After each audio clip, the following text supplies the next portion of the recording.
फिर मीडिया में मेरे बारे में कहते थे कि पॉलिटिक्स में इंटरेस्टेड नहीं है, नॉन सीरियस है। आपने देखा होगा मीडिया में 24 घंटा non serious non serious non serious. मनरेगा नॉन सीरियस, जमीन अधिकरण bill non serious, Niyamgiri non serious, Bhatta Parsaul non serious, Amitabh Bachchan, Aishwarya Rai, Virat Kohli serious. मतलब हिंदुस्तान की पॉलिटिक्स में मान लीजिए यह कमरा है, इसमें 1000 लोग बैठे हैं। 1000 लोग में से आप यहां पे 20 लोगों को हेडफोन दे दीजिए और माइक्रोफोन दे दीजिए, और वो 20 लोग 24 घंटा चर्चा कर रहे हैं, और 990 लोग यहां बैठे हुए हैं। उनकी ना कोई बात सुनता है, ना उनके पास लाउड स्पीकर, ना उनके पास माइक्रोफोन हेडफोन, वो देखते रह जाते हैं। और जब भी कोई 90% की बात करता है तो वो नॉन सीरियस हो जाता है। तो मैंने शुरू किया, मैंने कहा देखता हूं ये जो लोग कह रहे हैं नॉन सीरियस, इनकी कंपनीज में इनके स्टेक होल्डर्स कौन है, इनके जो बड़े बड़े पत्रकार हैं, जो एंकर्स हैं।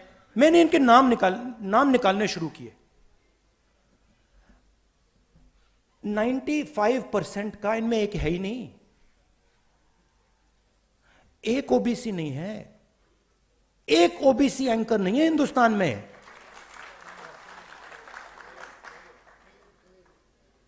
एक ओबीसी एंकर नहीं है, एक दलित एंकर नहीं है, एक आदिवासी एंकर नहीं है। सारी की सारी कंपनियों के लिस्ट में 90% से एक मालिक है ही नहीं। तो लाउडस्पीकर आपके हाथ में ही नहीं है, और अगर लाउडस्पीकर आपके हाथ में नहीं है तो जो भी आप बोलोगे वो नॉन सीरियस।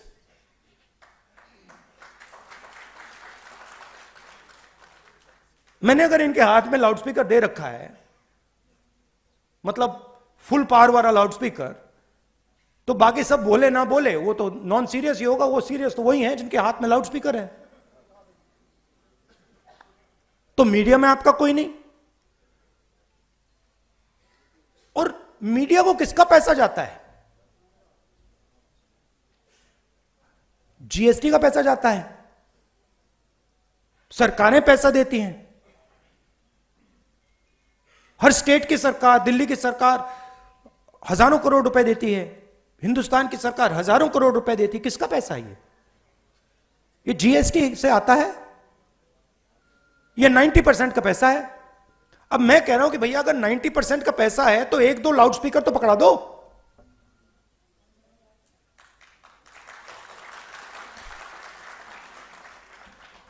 उसके बाद मैंने कहा ठीक है, मीडिया में कोई नहीं तो जुडिशरी को देखते हैं। 650 हाई कोर्ट जजेस हैं, 90% आबादी के पास 650 में से 100, और वो भी छोटे छोटे। और जब तक आप सुप्रीम कोर्ट में पहुंचोगे खत्म। चलिए बड़ी बड़ी कंपनियों को देखते हैं। 200 सबसे बड़ी कंपनियां हिंदुस्तान में, उनके मालिकों की लिस्ट निकालो। 16 लाख करोड़ रुपए,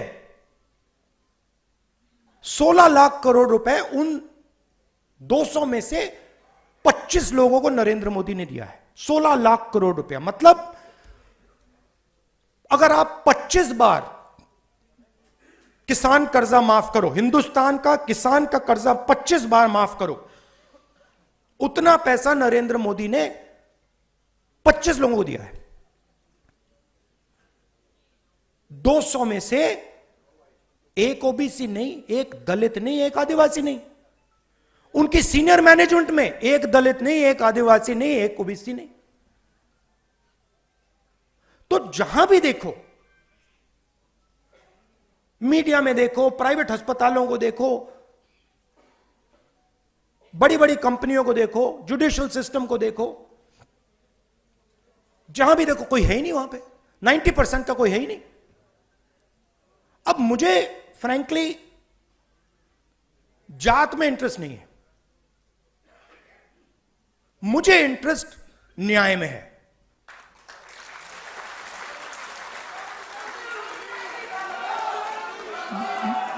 मैं सिर्फ ये कह रहा हूं कि हिंदुस्तान में आज 90% के साथ अन्याय हो रहा है, भयंकर अन्याय हो रहा है। अब मैंने यह भी नहीं कहा, आज तक मैंने यह भी नहीं कहा कि हम कोई एक्शन लेंगे। मैंने सिर्फ यह कहा है कि देखिए, यह पता लगाते हैं कि कितना अन्याय हो रहा है। इसका तो कोई एतराज नहीं होना चाहिए। अगर आपको चोट लगे और मैं आपसे कहूं, भैया शांत हो जाए जरा, और मैं आपसे कहूं कि देखिए इनको चोट लगी है, एक्सरे करा लीजिए, तो एक्सरे से किसी को इतराज तो नहीं होना चाहिए ना।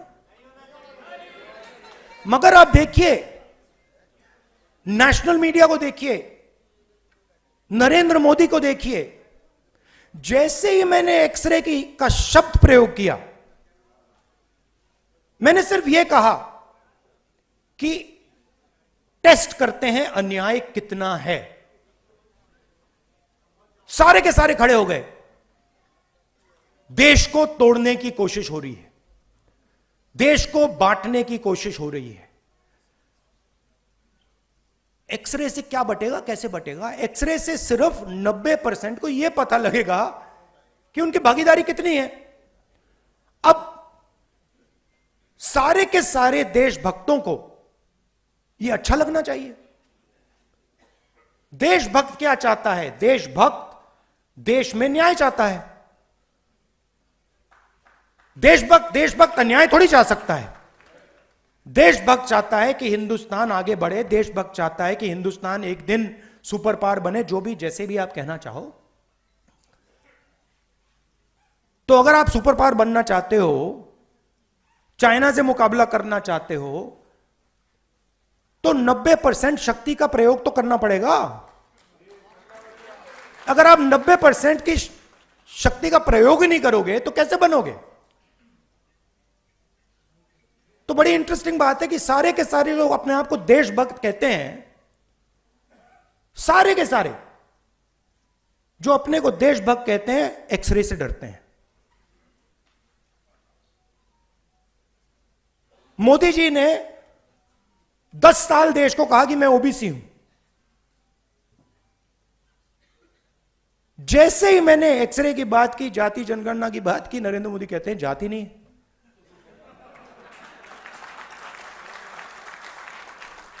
अरे जात नहीं है तो आप ओबीसी कैसे?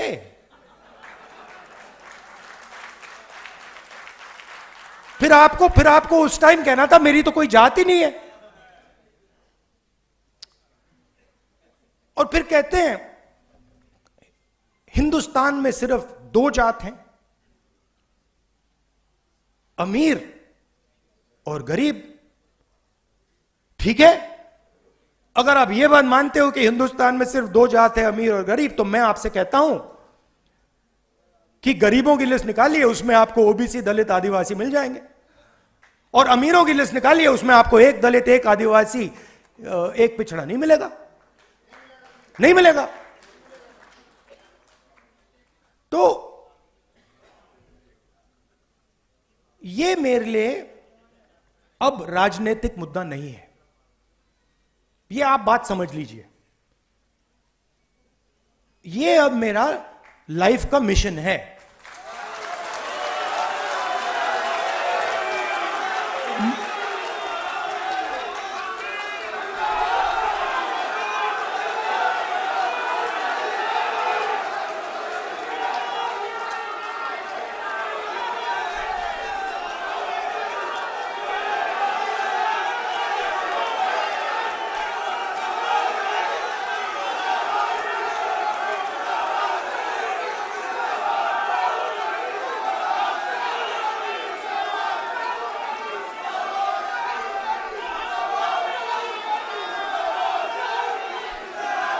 सुनिए सुनिए, अब लाइफ मिशन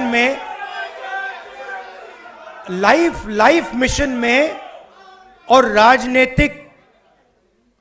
राजनीति और लाइफ मिशन में फर्क मैं आपको बताता हूं। लाइफ मिशन में कॉम्प्रोमाइज नहीं होता है।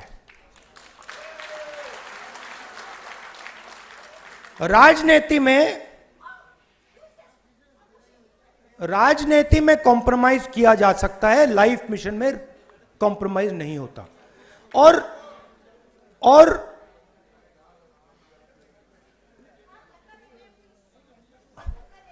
ज्यादा लोग आ गए।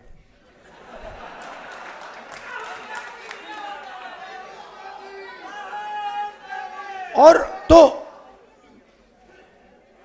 दो तीन चीजें हैं जो मैं आपको बताना चाहता हूं, और काम किस डायरेक्शन में करना चाहिए।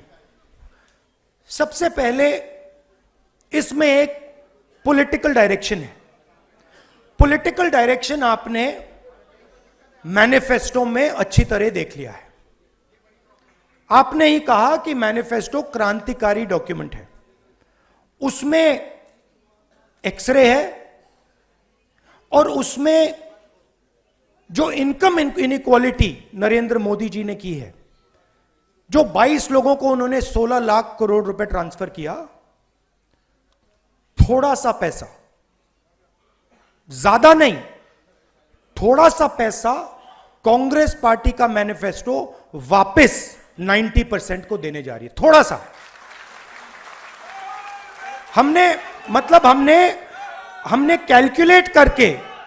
हमने कैलकुलेट करके 16 लाख करोड़ रुपए नहीं दिया, कैलकुलेट करके हमने जो हमें लगा, जो न्याय हमें लगा कि इतनी मदद करनी चाहिए, हमने मैनिफेस्टो में डाल दिया है। मगर उससे भी ज्यादा बड़ा एक काम है जो आप, मैं और हम सब को एक साथ करना पड़ेगा। देखिए, जो पिछड़े लोग हैं, सबसे पहले ये शब्द मुझे अच्छा नहीं लगता है, ये पिछड़े लोग, ये शब्द अच्छा नहीं है। सबसे पहले इस शब्द को खत्म करना है।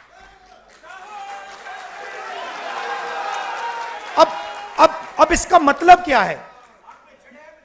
देखिए, आपको यह समझना है कि आपके साथ किया क्या गया है। ये जो पूरी मूवमेंट है ना बीजेपी वाली, इसका मिशन आपकी हिस्ट्री को मिटाने का है कि आप लोग अपनी हिस्ट्री ना पहचानो और ना समझो। तो एक प्रकार से आपको बीते हुए समय से काट दिया गया है। यह हुआ है आपके साथ, और आपकी हिस्ट्री है। आपकी हिस्ट्री फूले जी हैं, अंबेडकर जी हैं, नहीं, अंबेडकर जी हैं, मगर वो बहुत चुने हुए लोगों की हिस्ट्री है, 2, 3, 4 लोगों की हिस्ट्री है। मगर एक्चुअली फूले जी जैसे करोड़ों लोग थे जिन्होंने अपनी पूरी जिंदगी 24 घंटा अपना खून पसीना दिया, मगर उनकी कोई बात ही नहीं करता है। तो जो आपकी हिस्ट्री जो आपकी हिस्ट्री है, जिसको मिटाया गया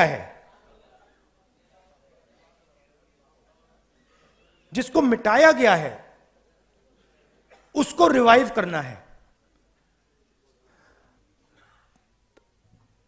आजादी की लड़ाई में मैं आपसे पूछता हूं, आजादी की लड़ाई में आपका क्या रोल था? क्या रोल था आपका आजादी की लड़ाई में? सेंट्रल रोल था आपका आजादी की लड़ाई में।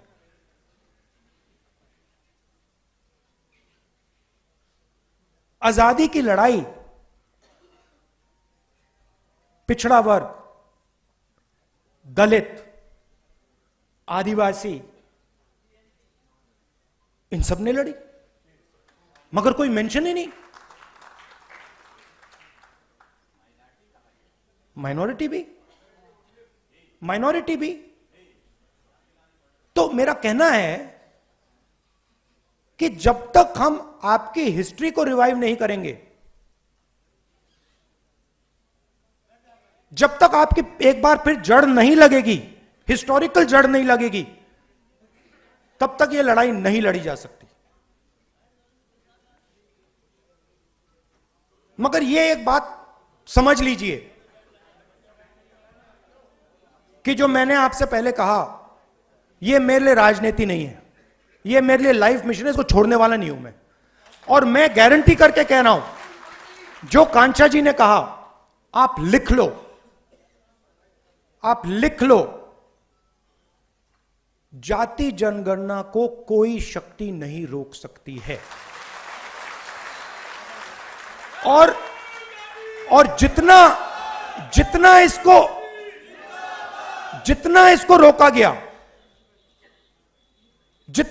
रोका गया, उतनी तेजी से, उतनी फोर्स से यह वापस आएगा। क्योंकि हिंदुस्तान के 90% लोगों को यह बात समझ आ गई है। शायद वो आज कह नहीं रहे हैं, खुलकर कह नहीं रहे हैं, मगर उनको बात समझ आ गई है कि हिंदुस्तान के इंस्टीट्यूशनल स्ट्रक्चर में, हिंदुस्तान की इकोनॉमी में, हिंदुस्तान के जुडिशरी में उनकी कोई जगह नहीं है। और देश 90% उनका है। तो इसको रोका नहीं जा सकता है। और जैसे ही हमारी सरकार आएगी, मैं आपको बता रहा हूं, पहला काम जाति जनगणना होगा।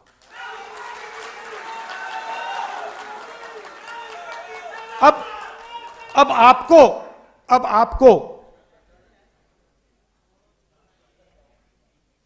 ये जो 90% हैं, इनको आपका रोल, आपका काम है, आपका रोल है कि इनको बताना कि देखिए इस देश में आपकी भागीदारी नहीं है। व्हाट्सएप पर, इंस्टाग्राम पर रील देखकर भागीदारी नहीं बनती है। मैंने भाषण में कहा कि हिंदुस्तान के युवा 7-8 घंटा इंस्टाग्राम की रील देख रहा है। 90% 7 घंटा, मैंने चेक किया, सर्वे कराया। हरियाणा में मैंने लोग भेजे, सर्वे कराया कि भाई युवा कितने घंटे इंस्टाग्राम पे हैं। 7 घंटे। मतलब बीजेपी का काम जो ओबीसी वर्ग है, दलित वर्ग है, आदिवासी वर्ग है, उनका ध्यान भटकाने का है। कभी इधर भेजेंगे, कभी उधर भेजेंगे, कभी पाकिस्तान, कभी चाइना, कभी बॉलीवुड। आप भी उसमें हैं भैया।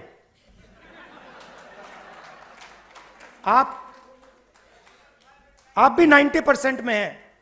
और आपकी हालत हम जानते हैं। आपको क्या सहना पड़ता है, हम सब जानते हैं। तो ये ध्यान भटकाते हैं।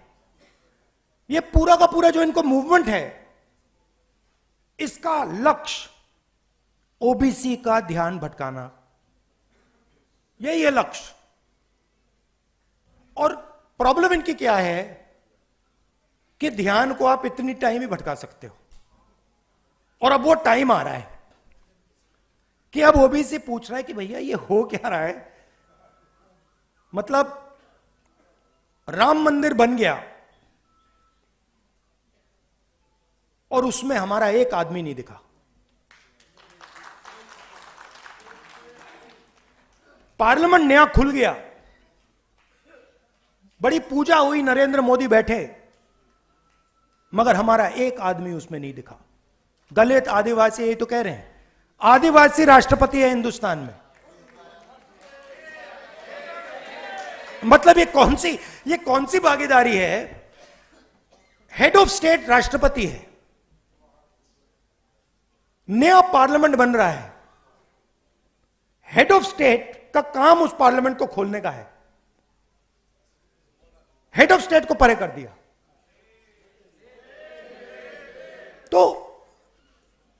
तो लोगों को यह बात समझ आ रही है।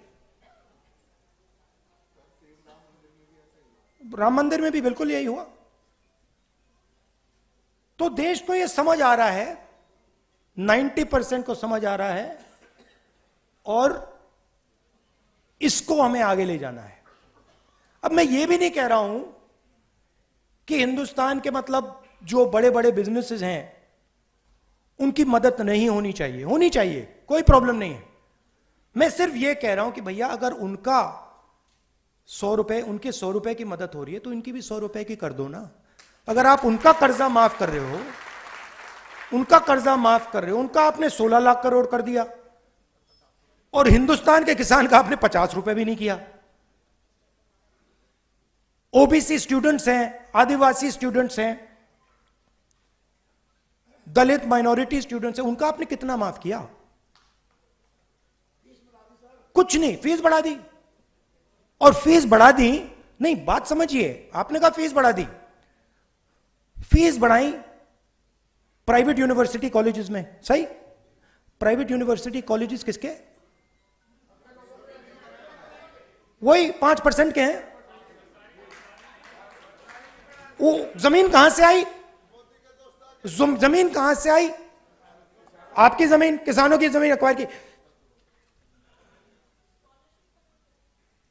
स्कॉलरशिप खत्म कर दी।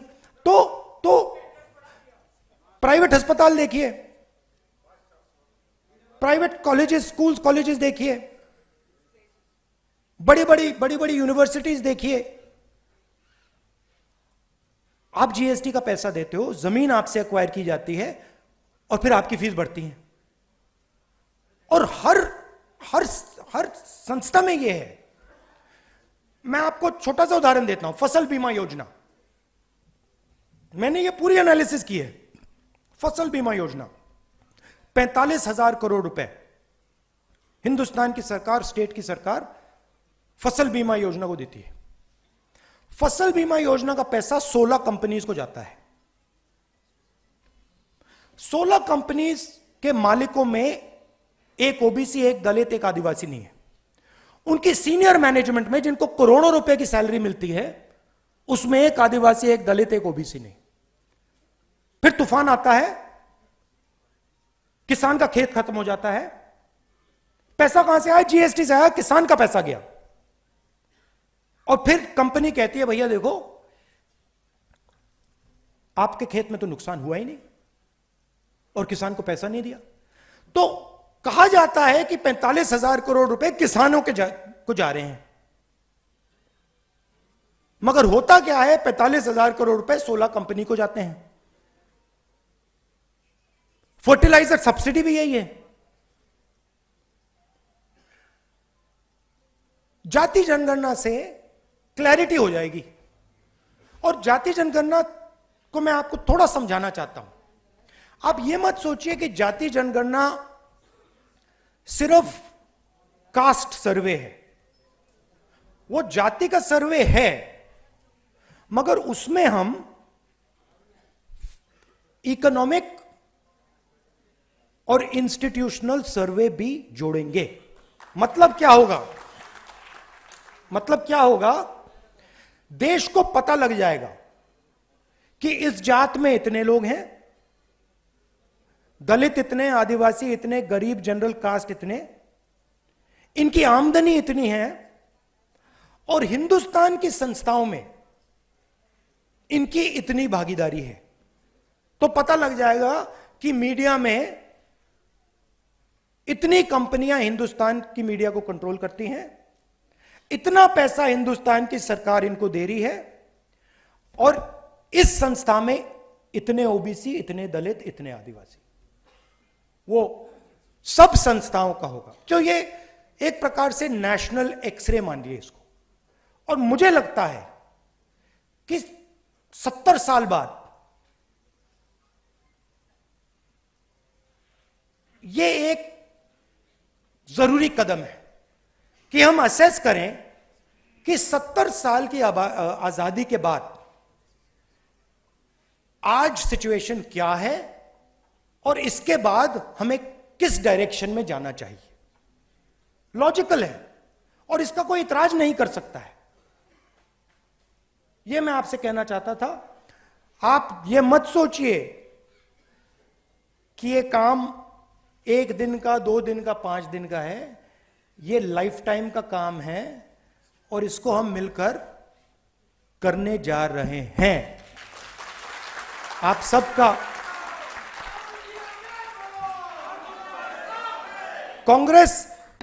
कांग्रेस जनरली क्रांतिकारी काम करती है। आजादी, कॉन्स्टिट्यूशन, हरी क्रांति, सफेद क्रांति, bank nationalisation, privy purse, computer revolution, ये कांग्रेस का अब नया क्रांतिकारी मिशन है। धन्यवाद।